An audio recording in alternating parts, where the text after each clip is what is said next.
பவுல் கொரிந்தியருக்கு எழுதிய முதல் திருமுகத்திலிருந்து வாசகம்.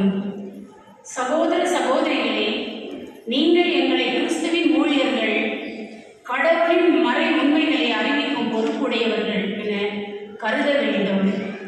பொறுப்புள்ளவர்கள் நம்பிக்கைக்கு உரியவர்களாய் காணப்பட வேண்டும் என எதிர்பார்க்கலாம் அன்றோ?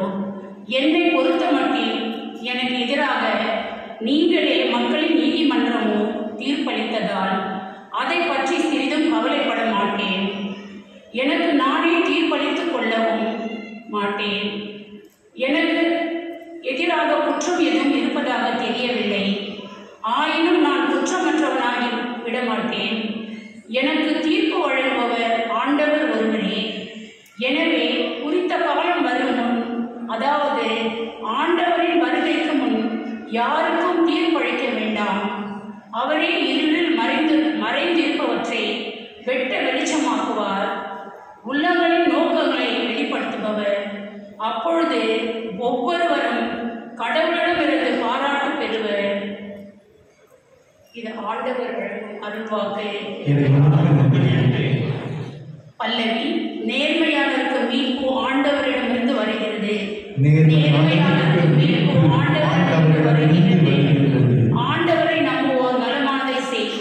நாட்டிலே குடியிரு. நம்பத்தக்கவராய் வாழ். ஆண்டவரிலே மகிழ்ச்சி கொள். உன் உள்ளத்து விருப்பங்களை அவர் நிறைவேற்றுவார். பல்லவி. நேர்மையாளருக்கு மீட்பு ஆண்டவரிடமிருந்து வருகிறது. உன் வழியை ஆண்டவரிடம் ஒப்படைத்து விடு. அவரையே நம்பியிரு. அவரே உன் சார்பில் செயலாற்றுபவர். உன் நேர்மையை கதிரொலியை போலும், உன் நாணயத்தை நண்பகல் போலும் அவர் விளங்க செய்வார். பல்லவி. நேர்மையாளருக்கு மீட்பு ஆண்டவரிடமிருந்து வருகிறது. தீமை நின்று விலகு. நல்லது செய். என்னாலும் நாட்டில் நிலைத்திருப்பாய். ஏனெனில் ஆண்டவர் நேர்மையை விரும்புகிறார். தம் அன்பரை அவர் கைவிடுவதில்லை. அவர்களை என்றும் பாதுகாப்பார். பொல்லாரின் மரபினரே வேறறுக்கப்படுவார். பல்லவி. நேர்மையாளரை மீட்பு ஆண்டவரிடமிருந்து வருகிறது. நேர்மையாளருக்கு மீட்பு ஆண்டவரிடமிருந்து வருகிறது. நெருக்கடியான நேரத்தில் அவர்களுக்கு வழியையும் அவரை ஆண்டவர் துணை நின்று அவர்களை விடுவிக்கின்றார். பொல்லாதவரிடமிருந்து அவர்களை விடுவிக்கின்றார். அவரிடம் அடைக்கலம் புகுந்தால் அவர் மீட்படுகிறார். பல்லவி. நேர்மையாளருக்கு ஆண்டவரிடமிருந்து வருகிறது.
யோவானுடைய சீடர்கள் அடிக்கடி நோன்பு இருந்து மன்றாடி வருகிறார்கள். பரிசேயர்களின் சீடரும் அவ்வாறே செய்கின்றனர். உம்முடைய சீடரோ உண்பதும் குடிப்பதுமாக இருக்கின்றனரே என்றார்கள். இயேசு அவர்களை நோக்கி, மன விருந்தினர்களோடு இருக்கும் வரை அவர்களை நோன்பு இருக்க செய்யலாமா? ஆனால் மணமகன் அவர்களை விட்டு பிரிய வேண்டிய காலம் வரும். அப்போது அவர்களும் நோன்பு இருப்பார்கள் என்றார். அவர் அவர்களுக்கு ஒரு உவமையையும் கூறினார். எவரும் புதிய ஆடையிலிருந்து ஒரு துண்டை கிழித்து அதை பழைய ஆடையோடு ஒட்டு போடுவதில்லை. அவ்வாறு ஒட்டு போட்டால் புதிய ஆடையும் கிழியும், புதிய துண்டும் பழையதோடு பொருந்தாது. அதுபோலவே பழைய தோற்பைகளில் எவரும் புதிய திராட்சை மதுவை ஊற்றி வைப்பதில்லை. ஊற்றி வைத்தால் புதிய மது தோற்பைகளை வெடிக்க செய்யும், மதுவும் சிந்தி போகும், தோற்பைகளும் பாலாகும். புதிய மதுவை புதிய தோற்பைகளில் தான் ஊற்றி வைக்க வேண்டும். பழைய திராட்சை மதுவை குடித்தவர் எவரும் புதியதை விரும்ப மாட்டார், ஏனெனில் பழையதே நல்லது என்பது அவர் கருத்து. ஆண்டவரின் அருள்வாக்கு. கிறிஸ்துவே உமக்கு புகழ்.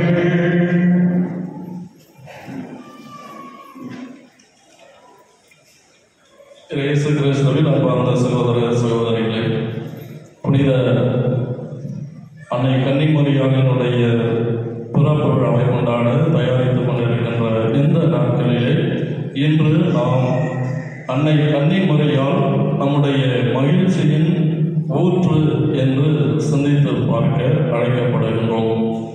அன்னை மரியாள் நம் வாழ்வில் மகிழ்ச்சியின் ஊற்று என்று சொல்லுகின்ற பொழுது அவருடைய வாழ்விலே துன்பம் இல்லை. எப்போதும் அவர் மகிழ்ச்சியாக இருந்தார், மகிழ்ச்சியான சூழ்நிலைகளையே எதிர்கொண்டார் என்று நாம் புரிந்து கொள்ளக்கூடாது. ஏனென்றால் நமக்கு தெரியும், அவருடைய வாழ்வு தொடக்க முதல் இறுதி வரை துன்பத்தை அடிப்படையாக கொண்டிருந்தது. அவருடைய வாழ்விலே அவர் துன்பத்தை தான் அதிகமாக அனுபவித்தார். மரியாவினுடைய பிறப்பு முதல் அவர் ஆண்டவர் இயேசு கிறிஸ்துவினுடைய சிலுவை சாகும் வரை துன்பமே அவருடைய வாழ்விற்கு வந்து கொண்டிருந்தது என்று சொன்னால் அது மிகையாகாது. புனித அகுஸ்தீனார் இவ்வாறாக கூறுகின்றார், சிமியோன் இறைவாக்கினர் கூறினார், உமது உள்ளத்தை ஒரு வாள் ஊடுருவி பாயும் என்று. அந்த வாளின் நிழலிலே அன்னை மரியாள் இறுதி வரை வாழ்ந்தார் என்று புனித அகுஸ்தீனார் அன்னை மரியாளினுடைய துன்பங்களை பற்றி எடுத்துக் கூறுகின்றார். இவ்வாறு மரியா பிறந்து ஒரு சில வருடங்களிலே அவர் தந்தையை இழக்கிறார். பின்பு ஆலயத்தில் காணிக்கையாக ஒப்பு கொடுக்கப்படுகிறார். இளம் வயதில் இறைவனை தாங்கும் தாயாக இருக்க அழைப்பு பெறுகிறார். இயேசுவோடு பயணித்தவர் இறுதியிலே சிலுவையின் அடியில் வியாகுலத்தையாக ஆண்டவர் இயேசுவினுடைய பாடுகளிலே பங்கேற்கிறார். இவ்வாறு அவருடைய வாழ்வின் பிறப்பு முதல் இறப்பு வரை துன்பமே ஒரு நிதர்சனமான உண்மையாக இருந்தது. ஆனால் இந்த துன்பங்களின் மத்தியில் அவர் அழுது புலம்பவில்லை, கடவுளிடம் முறையிடவில்லை. மாறாக இறை வார்த்தை நமக்கு கூறுகின்றது, அனைத்து நிகழ்வுகளையும் அன்னை மரியாள் தன் உள்ளத்தில் இருத்தி சிந்தித்துக் கொண்டிருந்தார் என்று இறை வார்த்தை நமக்கு கூறுகின்றது. ஆகிய இயேசு கிறிஸ்துவிடம் வாழ்ந்த சகோதர சகோதரிகளே, எவ்வளவுதான் வாழ்க்கையில் துன்பம் வந்தாலும் அன்னை மரியாள் அதை உள்ளத்தில் இருந்து சிந்தித்து அந்த துன்பத்தின் மத்தியிலே ஒரு அமைதியை கண்டு கொண்டார், ஒரு மகிழ்ச்சியை கண்டு கொண்டார். இறைவனுக்காக நான் படுகின்ற துன்பங்கள் எனக்கு ஒரு துன்பமே இல்லை என்று சொல்லக்கூடிய அளவிற்கு அவர் துன்பத்தின் மத்தியில் ஒரு மகிழ்ச்சியை, ஒரு அமைதியை, ஒரு புது வாழ்வை அவர் கண்டு கொண்டார். இது அவருக்கு எப்படி சாத்தியமானது என்று சிந்தித்து பார்த்தால், அவர் எவ்வாறு தொடக்க முதல் முடிவு வரை துன்பத்தில் வாழ்ந்தாரோ அவ்வாறே அவர் தொடக்க முதல் முடிவு வரை இறைவனுடைய பிரசன்னத்தில் வாழ்ந்தார். இறைவனுடைய பிரசன்னத்தை விட்டு அவர் ஒரு நாளும் விலகவில்லை. ஆகவேதான் கபிரியேல் வானதூதர் அன்னை மரியாளுக்கு தோன்றி, அருள் நிறைந்த மரியே வாழ்க, ஆண்டவர் உம்முடனே என்று வாழ்த்துகின்றார். அந்த நிறைவான அருளை விட்டு அவர் வெளியே வரவில்லை. அந்த நிறைவான இறைவனுடைய அருளிலே, பிரசன்னத்திலே அவர் ஒவ்வொரு நாளும் வாழ்ந்து வந்தார். ஆகவேதான் அவர் பட்ட துன்பங்கள், அவர் அடைந்த கஷ்டங்கள், அவர் சந்தித்த எதிர்ப்புகள் எல்லாம் அவருக்கு ஒரு துன்பமாகவோ எதிர்ப்பாகவோ தெரியவில்லை. அதை தாங்க இறைவனோடு அவர் இருந்தார். இறைவன் அவருக்கு வலிமையை கொடுத்தார். ஆகவே அவர் துன்பத்தை சிறப்பான முறையிலே அவரால் எதிர்கொள்ள முடிந்தது. புனித அகுஸ்தீனார் மீண்டுமாக அன்னை மரியாளை பற்றி கூறுகின்ற பொழுது இவ்வாறு கூறுகின்றார், அன்னை மரியாள் ஆண்டவர் இயேசுவை தன்னுடைய உதரத்தில் தாங்கும் முன்பு தன்னுடைய உள்ளத்தில் தாங்கினார் என்று கூறுகிறார். வானதூதர் அவருக்கு மீட்பின் செய்தியை, மீட்பரை பற்றிய செய்தியை அறிவித்த போது அவர் இதோ ஆண்டவருடைய அடிமை, ஒரு வார்த்தைப்படியே எனக்கு ஆகட்டும் என்று சொல்லி ஆண்டவரை தன்னுடைய உதரத்தில் தாங்குவதற்கு முன்பாகவே அன்னை மரியாள் தன்னுடைய உள்ளத்தில் தாங்கினார். அவர் உதிரத்தாலும் உள்ளத்தாலும் தன்னுடைய வாழ்வாலும் இறை பிரசன்னத்தை விட்டு விலகாமல் ஒவ்வொரு நாளும் வாழ்ந்தார். ஆகவேதான் அவருக்கு வந்த துன்பங்களை தாங்க முடிந்தது. எதிர்கொண்டு இறைவனுடைய மீட்பு திட்டத்திலே தன்னையே கையளிக்க அவரால் முடிந்தது. இயேசு கிறிஸ்துவின் வாழ்ந்த சகோதர சகோதரிகளே, இன்றும் நாம் இந்த அன்னையினுடைய பிறப்பு விழாவை கொண்டாடுவதற்காக அன்னையின் திருத்தலத்தை தேடி வருகின்றோம். ஏன்? நம்முடைய வாழ்விலும் ஏதோ ஒரு துன்பம், ஏதோ ஒரு கஷ்டம், ஏதோ ஒரு விண்ணப்பம், அல்லது அன்னை நமக்கு செய்த நன்மைகளுக்கு நன்றி பெற வருகின்றோம், அல்லது அன்னையை நோக்கி பல கருத்துக்களுக்காக ஜெபித்து அன்னையை தேடி வருகின்றோம். இப்படிப்பட்ட சிந்தனைகளோடு, ஜெப கருத்துக்களோடு ஒரு தேவையை நோக்கி அன்னையை நோக்கி வருகின்ற பொழுது அந்த அன்னை கூறுகின்றார், இறைவனுடைய பிரசன்னத்திலே வாழுங்கள். எவ்வாறு அன்னை கன்னிமரியாள் ஆண்டவரினுடைய பிரசன்னத்தை விட்டு விலகாமல் வாழ்ந்தாரோ அவ்வாறே நாம் இறைவனுடைய பிரசன்னத்திலே வாழ்ந்து இந்த அன்னையை நோக்கி வந்து ஜெபிக்கின்ற பொழுது இந்த அன்னை நிச்சயமாக நமக்காக பரிந்து பேசி இறைவனிடத்திலிருந்து அருள் வரங்களை பெற்று தருவார். ஆகவே இந்த நாட்களிலே சிறப்பாக இறைவனுடைய பிரசன்னத்தை விட்டு விலகாமல் இறை அருளிலே வாழ முயற்சி செய்வோம். அன்னையை தேடி வந்து ஜெபிக்கின்ற நாம் ஆண்டவர் இயேசுவினுடைய பிரசன்னத்திலே விசுவாசத்தோடு பங்கெடுக்க முயற்சி செய்து அன்னையிடத்திலே ஜெபிப்போம். அவரும் நம்முடைய விண்ணப்பங்களை இறைவனிடத்திலே பரிந்து பேசி நமக்காக பெற்று தருவார். இந்த கருத்துக்காக தொடர்ந்து இந்த திருப்பலியில் தொடர்ந்து ஜெபிப்போம்.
சகோதர சகோதரிகளை, என்னுடைய மாநில எல்லாம் உள்ள தந்தையாகிய இறைவனை கேட்டதாகும்படி மன்றாடுங்கள்.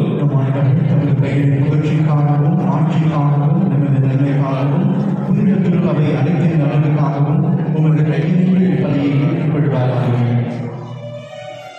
ஆண்டவரே, இப்பலி பொருட்களோடு உமக்களின் மன்றாட்டுகளை ஏற்றருள உம்மை வேண்டுகின்றோம்.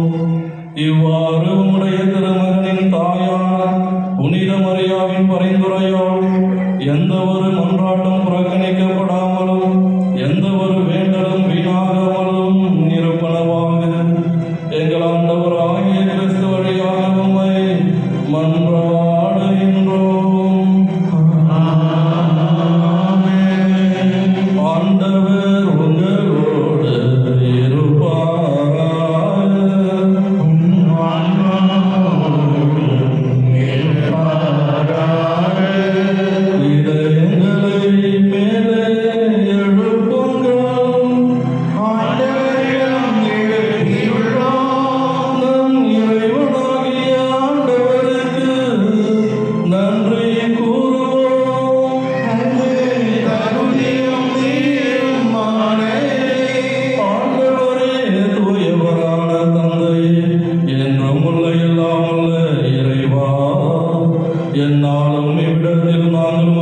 நன்றி செலுத்துவதும் நாங்கள் உம்மை போற்றி புகழ்ந்து மாட்சிப்படுத்துவதும் மெய்யாகவே தகுதியும் நீதியும் ஆகும். எங்கள் கடமையும் மீட்பிற்குரிய செயலுமாகும். தூய ஆவியில் அழைத்ததால் அந்த அன்னை உடைய ஒரே திருமகனை கருதாங்கி தமது கன்னிமையின் மாட்சியில் நிலைத்து நின்று நிலையான ஒளியாகிய எங்கள் ஆண்டவர் இயேசு கிறிஸ்துவை உலகிற்கு அழைத்தார். அவர் வழியாகவே உமது மாண்பை வானதர் புகழ்கின்றனர். தலைமை தாங்குவோர் உம்மை வழிபடுகின்றனர். அதிகாரம் செலுத்துவோரும் திருமுன் நடுங்குகின்றனர். வானங்களும் அவற்றில் உள்ள ஆற்றல்களும் சராபீன்கள் ஒன்று கூடி அக்களித்து கொண்டாடுகின்றனர். அவர்களோடு எங்கள் குரலையும் சேர்த்து கொள்ளுமாறு நாங்கள் உம்மை தாழ்மையுடன் இறைஞ்சி புகழ்ந்து பாடுவதாவது.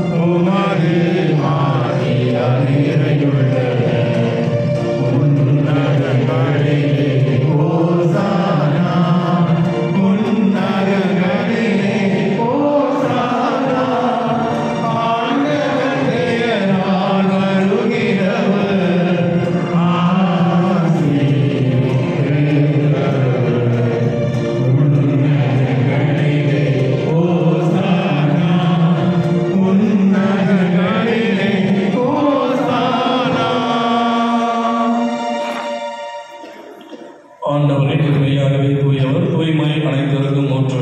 ஆகவே உம்முடைய தூய ஆவியை பொழிந்து இக்காணிக்கைகளை தூய்மைப்படுத்த உம்மை வேண்டுகின்றோம்.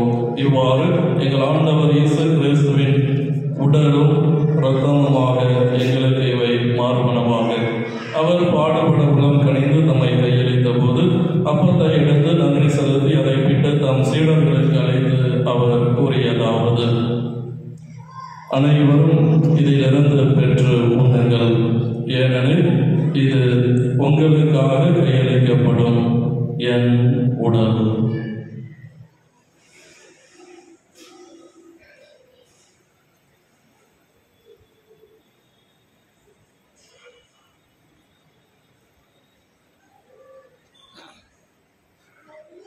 அவ்வண்ணமே இரவு விருந்தை அருந்திய பின் கிண்ணத்தையும் எடுத்து மீண்டும் உமக்கு நன்றி கூறி தம் சீடர்களுக்கு அழைத்து அவர் கூறியதாவது: அனைவரும் இதிலிருந்து பெற்று பருகுங்கள், ஏனெனில் இது புதிய நிலையான உடன்படிக்கைக்கு உரிய என் இரத்தத்தின் கிண்ணம். இது பாவ மன்னிப்பிற்கென்று உங்களுக்காகவும் பலருக்காகவும் சிந்தப்படும். இதை என் நினைவாக செய்யுங்கள்.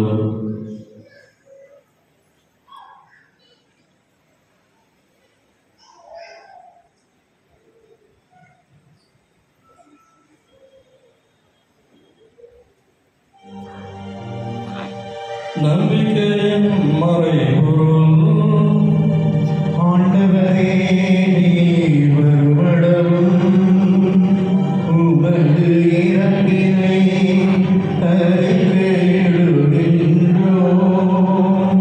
உமது உயிர்ப்பினையும் எடுத்துரைக்கின்றோம். ஆகவே ஆண்டவரை நாங்கள் கிறிஸ்துவின் இறப்பினையும் உயிர்ப்பினையும் நினைவு கூர்ந்து வாழ்வு தரும் அப்பத்தையும் மீட்பளிக்கும் கிண்ணத்தையும் உமக்கு ஒப்புக் கொடுக்கின்றோம். உம் திருமணம் என்று உமக்கு ஊழியமுடைய தகுந்தவர்களை எங்களை ஏற்றுக்கொண்டீர். எனவே உமக்கு நன்றி செலுத்துகின்றோம்.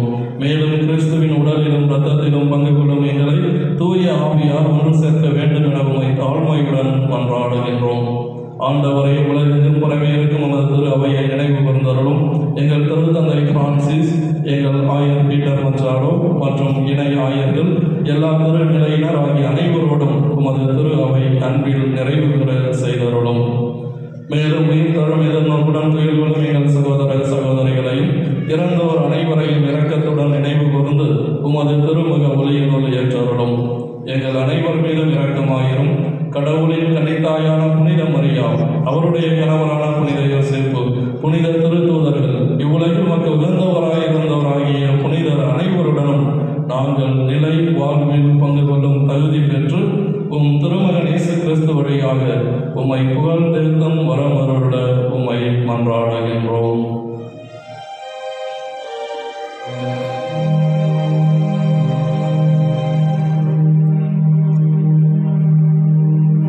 இவர் வழியாக இவரோடு இவரில் எல்லாம் வல்ல இறைவனாகிய தந்தையே,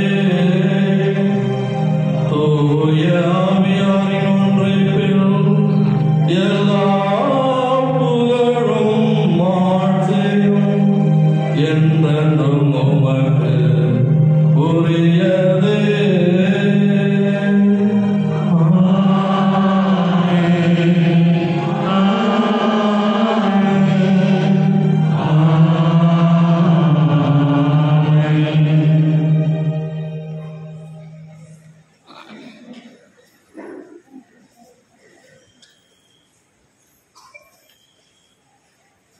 மீன்பரின் கட்டளையால் கற்பிக்கப்பட்டு இறை படிப்பினையால் பயிற்சி பெற்ற நாம் துணைந்து சொல்வோம்.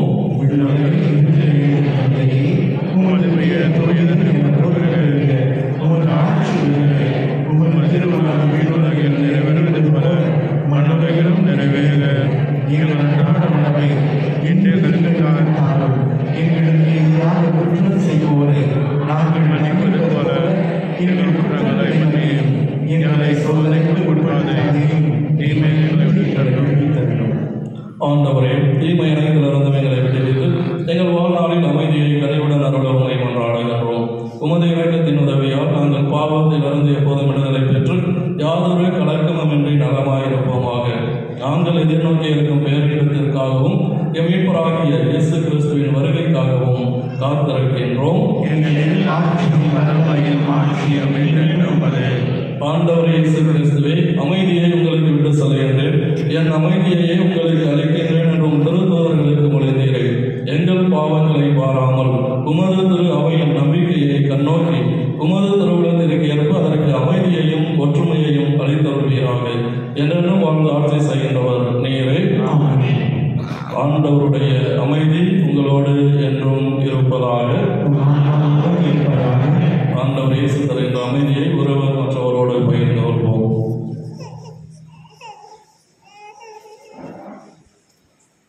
உலகின் பாவங்களை போக்கும் இறைவனின் மரியே, எங்களை இரக்கமாயிரும். உலகின் பாவங்களை போக்கும் இறைவனின் செம்மறியே, எங்கள் மேல் இரக்கமாயிரும். உலகின் பாவங்களை போக்கும் இறைவனின் செம்மறியே, எங்களுக்கு அமைதியை அளித்தருளும்.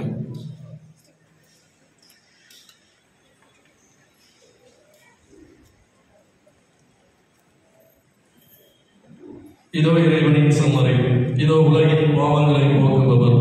செம்மறையில் விருந்திற்கு அழைக்க பெற்றோர் பேறு பெற்றோர்.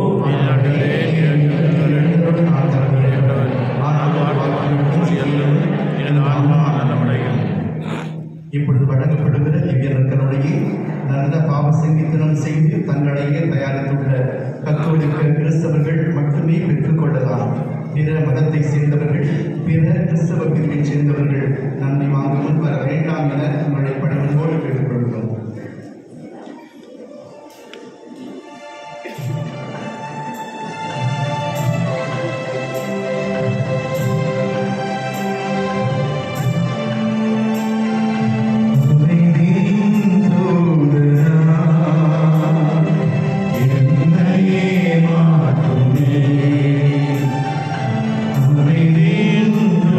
Amen.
ஆண்டவரே, விண்ணக உணவை உட்கொண்ட நாங்கள் உமது கனிவை வேண்டுகின்றோம்.